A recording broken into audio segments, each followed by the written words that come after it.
Um, right, thanks. So our next guest is Dr. Mark Webb, and he's going to do a presentation on about medieval Coventry. It's about this historical map of Coventry that's about to be published, and self-guided walking tours, Metropolis exhibition in Drapers, Bar, and the Holy Trinity exhibition. So, if Mark is there, can he hear us? I'm here. Yeah. Wonderful. Thanks, Mark. Do you have a screen to share as well? Or? John is going to do it for me, so jolly good. I'll shout when I need the screen changing. Well, welcome. And do we need to turn our visuals off, John?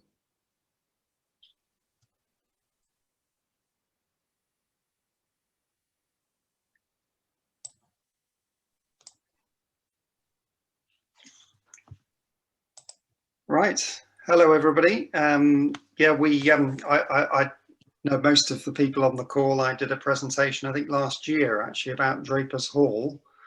Tonight,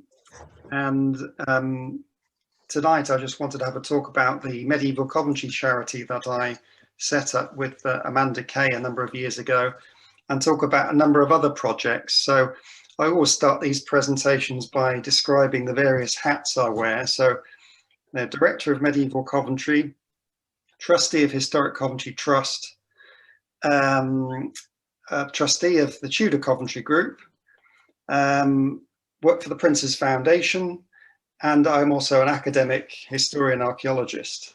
So all of those things will be featured in this short presentation today.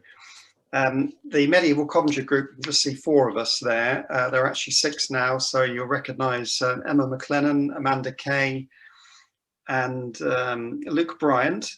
We also have Steve Parry, who's from Museum of London Archaeology, and also just recently Nicola Norman.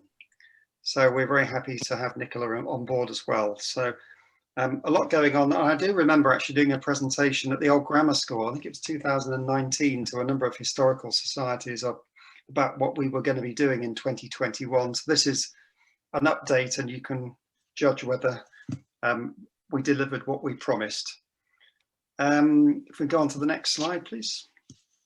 Just quickly on this one, just to remind people, our aim about the charity is to share knowledge about Coventry in the Middle Ages.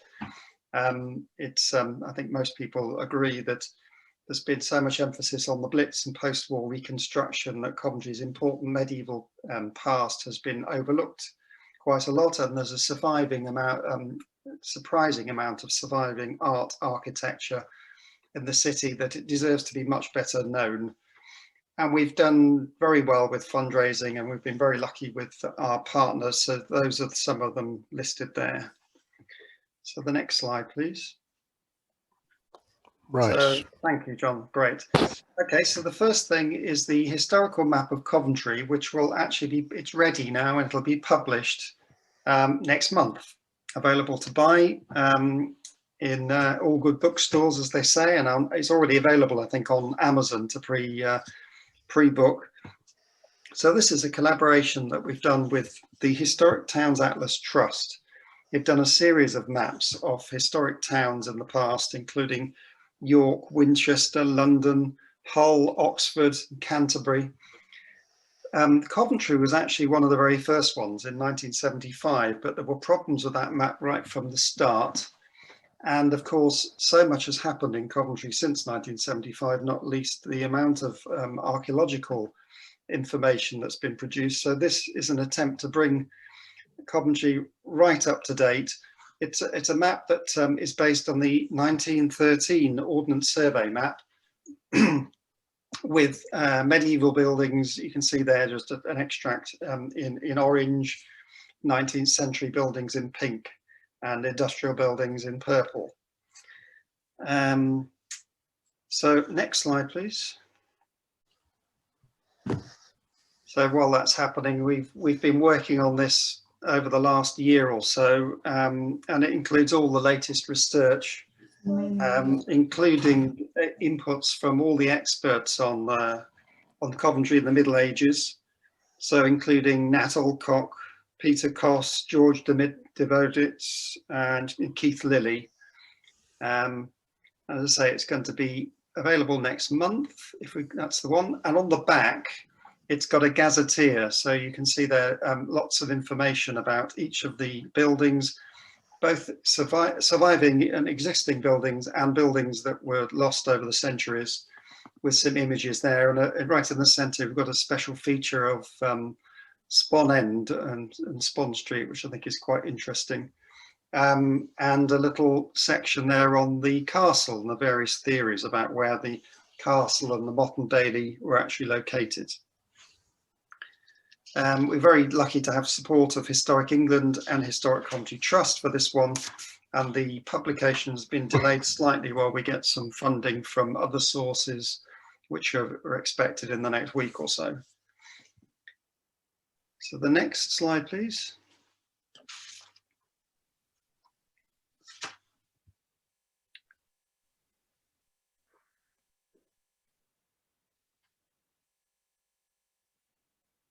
Great. Okay, so the next one is, this is not Medieval Coventry, it's me and under my Historic Coventry Trust hat, working together with Coventry University. So Sabina is on the call tonight, and supported generously by the City of Culture Trust.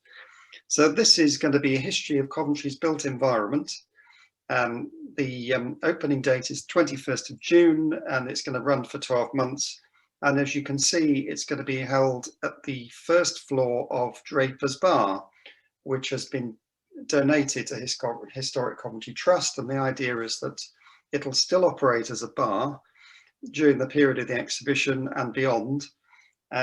Interviews are taking place with potential people who are going to run the bar, but the exhibition will happen upstairs. It's essentially going to be an exhibition in a bar, so people will be able to take their drinks up.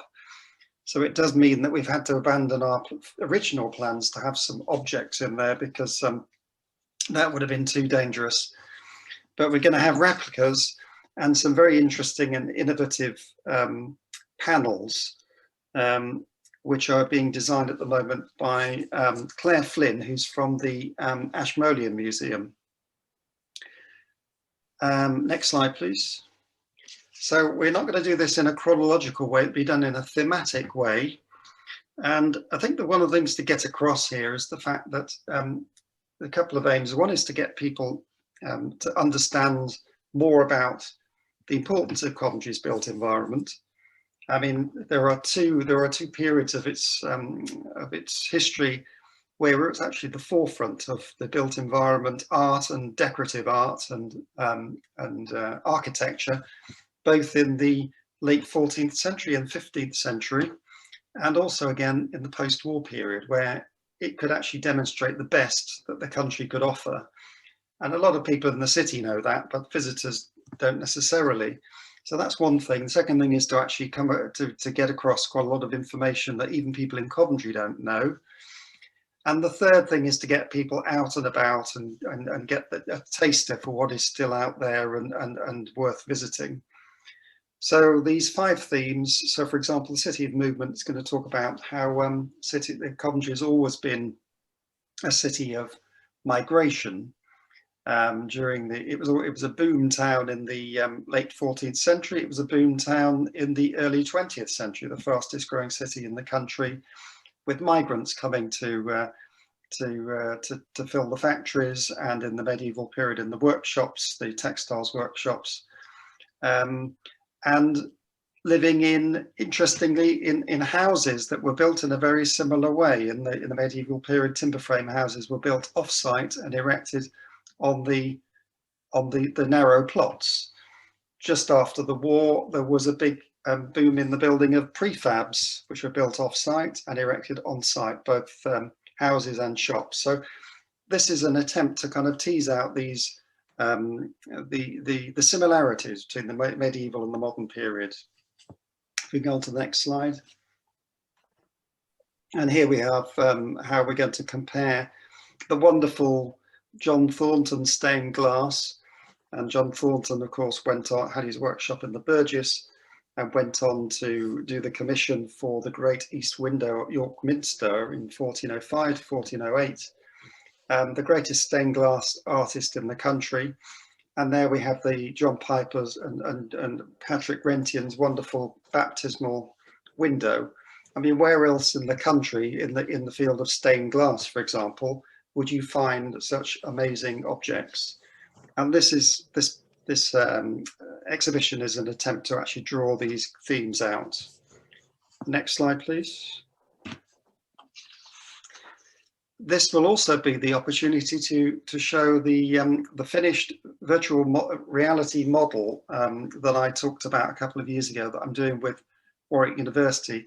The idea is that we were going to recreate the sights, sounds and smells of medieval weaving, tanning and dyeing in Spon Street. Now, because of the COVID restrictions, we can't use VR helmets, but we'll be showing a video of medieval weaving in Spon Street during the exhibition.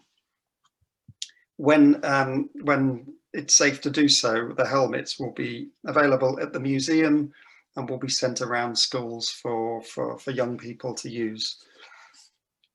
The next one, please. And we're going to end the exhibition by featuring quite an important exhibition that a lot of people on this call will know about. That was held at the Drill Hall in October 1945, when 50,000 people attended an exhibition about what Coventry was going to look like after the war. And these are a couple of really interesting photographs from that exhibition. They're available in the Coventry archive, and we're going to digitize these and actually show them in the exhibition. And it'll be an opportunity for people to give us feedback. You know, do visitors think that the post-war planners got it right? You know, were their motivations and their vision, was it actually realized at the end of the day? And secondly, if we were to start from scratch today, what would we like Coventry to look like in the future? So we'll be inviting people to leave their comments, and we'll be publishing the results at a later stage. The next slide, please. As part of the exhibition, although not necessarily, because we need to get this right, we're going to be doing a self-guided digital walking tour of medieval Coventry. So we're halfway there in getting the funding. It's going to be a web app which can be downloaded and put on a phone. And the idea is that you will go to various waypoints around the centre of Coventry and see what see the scene now and what it looked like 100 years ago or 200 years ago. So we've got some funding to get some really interesting images, and there'll be text and audio associated with that as well. So we're hoping that'll be ready in the summer. Fingers crossed it'll be ready at the time for the exhibition, but it's more likely to be in July or August. Next one, please.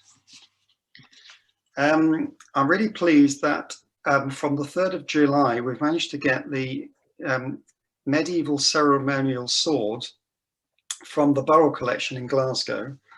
And it's going to be on show for a short period at the Herbert Museum in the Medieval Gallery. Now, this is a 15th century sword. It's very, very important.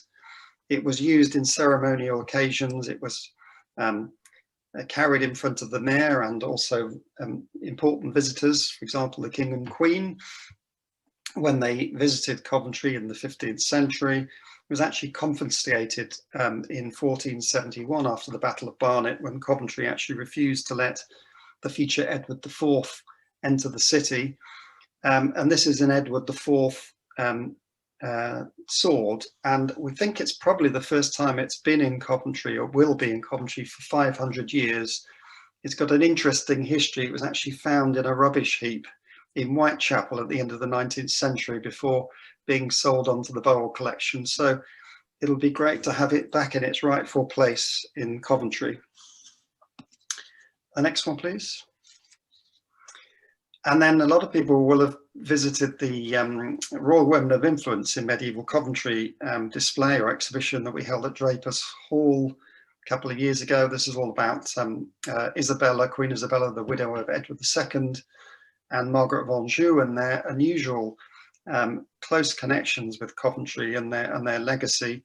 So we're going to do a rerun of that together. This is going to be at Holy Trinity Church, together with a special exhibition about the Doom painting. So if we go on to the next slide. So, you know, so many people are going to Holy Trinity at the moment. On a gloomy day, you can't see the Doom painting, but that's all going to be rectified. There's going to be a special lighting now, so no matter what the weather, you'll be able to see the painting. But what we're doing is quite a high quality interpretation with a board explaining, with a high quality, high resolution image of the Doom painting, with an explanation of all the figures, and then a second panel with a little bit of background about what the figures and the whole painting signify. And then a third one, we're going to focus on these mysterious ladies with their posh headgear, completely naked, but holding drinking vessels. So we're going to invite people to actually comment on what they think that is all about. The women and a number of other figures are descending into the jaws of hell. So it's quite interesting, quite a powerful image, quite controversial. It'll be interesting to see what people think. And we're hoping to do a launch event involving the expert on the painting, Miriam Gill, who will be giving a talk, and we may have some music. We're just working on the fine details of the launch event. The next one. So in September in Drapers Hall, together with Margaret Shuring from the University of Warwick, we're holding a conference, 3-day conference on festival occasions in Coventry from 15th to the 17th centuries. So that's all about mystery plays, pageants, processions, Corpus Christi plays, street drama.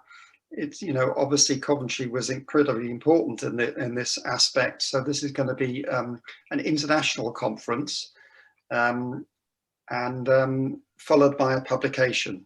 So that's just to draw an illustration there of one of the pageants in front of the old, what is now the old grammar school, what was then St John's Hospital. And the next one, please. Just to let you know that I've done a few publications that are coming out this year. So as a result of the PhD, which I finished last year, I've got the whole of the thesis is being published in Archaeological Journal later this year. There's a huge publication called the Encyclopedia of Medieval Textiles, and I thought, well, it's ridiculous that there's nothing about Coventry, given its importance. So the second edition is coming out this year with a whole section on Coventry, which I've written. And then, of course, there's the Tapestry Conference that was held September 2019. We've now got Sean Tyas, the publisher, to agree to publish the outcome and the post-conference discussions, and we're hoping that'll come out early next year. And then if we go on to the next one, I'm hoping that we can finally publish the results of the Drapers Hall excavation that happened in 1988 to 9. Again in next year, all depending on funding, but things are starting to move again now. There's a photograph of me with Steve Parry, one of the Medieval Coventry trustees, is next to me, with members of MOLA, and there is Ray Walwick sitting down. He was the director of the excavation back in 1988 to 9, and I've promised him that we eventually will get the results of his dig published, and they are of national importance, so this must be done. And then I think the last thing is that Professor Peter Koss, who's published widely and is the expert on early Coventry, was offered to give a talk during City of Culture Year on the early history of Coventry. So we're hoping to do that probably in September. And then the last slide is just to let you know that all of the resources are available on the Medieval Coventry website. And we're hoping with all of these projects I've just described to actually have links to the site, so that if anybody wants to know more, they just need to go to the site and download it or look at it on the site. And I think that's about it. Well, thank you very much. That's quite something to look forward to during the course of the year as well. Absolutely fascinating, especially the results of the Drapers Hall dig that's been hanging in the air for a while. Nice little teaser you gave us there, telling us it's of national importance. Don't suppose you could share any more? Well, I mean, the interesting thing about it is that all the artifacts are still there, mainly in Whitefriars, including a load of soil samples that were taken at the time, and they were put in sealed containers. And you'd think that after all this time, they wouldn't, that they may not be usable. But when I got a small grant to ask Mola to actually have a look at it and analyse the soil samples, which happened last year, and they're in perfect condition. And they have the ability to tell us Coventry's natural history for the last 1,000 years. So all the crops that were grown outside the city, the food that was eaten, everything, because you can imagine the horses bringing in the, bringing in the material into the city and leaving their dung around and everything. There is even some seeds there from plants which apparently are extinct. And when they did the excavation in 1988 and uncovered them, some of them actually kind of sprung to life for the first time in centuries. So even that alone is going to be quite an interesting aspect. Well, thank you so much, Mark. I mean, that was really so interesting, and gives us a lot to look forward to going and participating in when this plague is completely out of the way of us. And hope you'll come back and do some more for us in the future. Yeah, pleasure. Thanks very much. Anybody got any questions? I know there's been lots of chats popping up with people saying how gobsmacked they were with the presentation.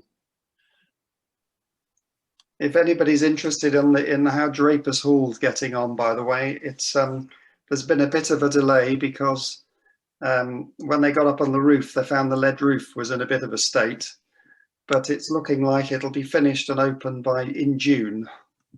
Well, at least they found it was still there, Mark. Yes, that's right. Yeah. Could be worse. Yeah. Okay. Well, thanks very much. That concludes our proceedings for the evening. Other than to tell you that a date for your diary, Monday, the 11th of April 2022, is our next AGM.